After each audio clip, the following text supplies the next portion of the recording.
কোনো এক বন্ধের দিনে গিয়েছিলাম কর্ণফুলীর উত্তর পারে, যেখানে আছে কর্ণফুলী নদী, আছে নতুন নির্মিত 4 লেনের সড়ক, ব্লক দিয়ে বাঁধানো নদীর পার, আছে মসজিদ, মন্দির, প্যাগোডা, আর আছে নির্মল বায়ু, দক্ষিণা বাতাস। বলুন আর কি চাই। মন ভালো করার এমন এক দিনের কথাই জানাবো আজ আপনাদের। নতুন ব্রিজ মোড় থেকে 10 টাকা অটো ভাড়া দিয়ে চলে আসা যায় সৎসঙ্গ বিহার মন্দির গেট পর্যন্ত। রিক্সা থেকে নেমে সামান্য পথ হাঁটলেই মন্দিরের মূল গেট। এই মন্দিরে ঢুকেই আপনি বিমোহিত হবেন এর প্রাকৃতিক পরিবেশ থেকে।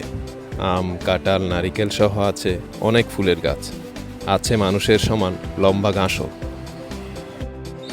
এই মন্দিরের পরিবেশটা যেমন আমার ভালো লেগেছে, তেমনি মনে হয়েছে এই মন্দির পরিচালনার সাথে জড়িত লোকগুলো ভালো মানসিকতার।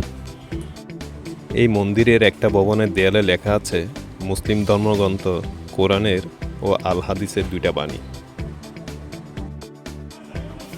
একটা হচ্ছে সৎ কাজে তোমরা একে অন্যের প্রতিযোগিতা করো, আল কোরআন।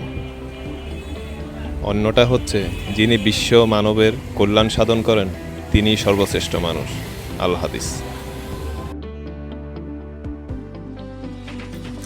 পুরো মন্দির প্রাঙ্গণ ঘুরে দেখে অবশেষে আসলাম মূল মন্দিরের সামনে, যদিও তখন মন্দিরের ফটক ছিল তালাবদ্ধ।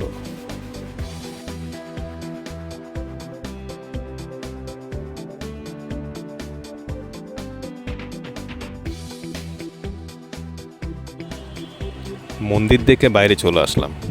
হাতের বাম পাশে মন্দির আর ডান পাশে শহর রক্ষা বাঁধ। এই বাঁধের ওপর করা হয়েছে 4 লেনের সড়ক, যা চলে গেছে নতুন ব্রিজ থেকে কালুরঘাট পর্যন্ত। এই আউটার রিং রোডটির দৈর্ঘ্য 8.5 কিলোমিটার। আর মাত্র 10% কাজ শেষ হলেই খুলে যাবে চাটগাঁবাসীর জন্য সড়ক যোগাযোগের নতুন দুয়ার, যে দুয়ার খোলার অপেক্ষায় আছে চট্টগ্রামের লক্ষ মানুষ। বাঁধ রক্ষার এই ব্লকে বসে দক্ষিণা বাতাসে জুড়িয়ে নিতে পারেন শরীর ও মন। প্রিয়জনের হাত ধরে বসে কাটিয়ে দেওয়া যায় পুরো একটা বেলা। প্রিয়জন থাকবে পাশে, খাওয়া হবে না সাথে, থাকে হয় টেনশনের কিছু নেই। গরম পেঁয়াজু, আলুর চপ আর সিঙ্গারা, সাথে গরম চা, পাশে তো আছে প্রিয়জনের উষ্ণতা। আহা, জীবনে আর কি চান।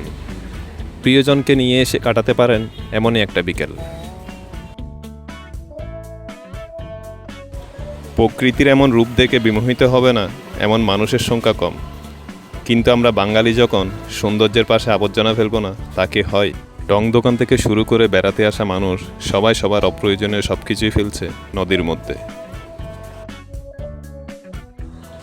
এর দায় কর্তৃপক্ষকেও নিতে হবে, কারণ তারা ময়লা ফেলার জন্য কোনো বিনয় রাখেনি। ঘুরতে ঘুরতে অনেকটা সময় কখন যে কেটে গেল টেরই পেলাম না। কর্ণফুলী ব্রিজটাকে একপাশে রেখে ফেরার পথ ধরলাম আসন্ন সন্ধ্যায়।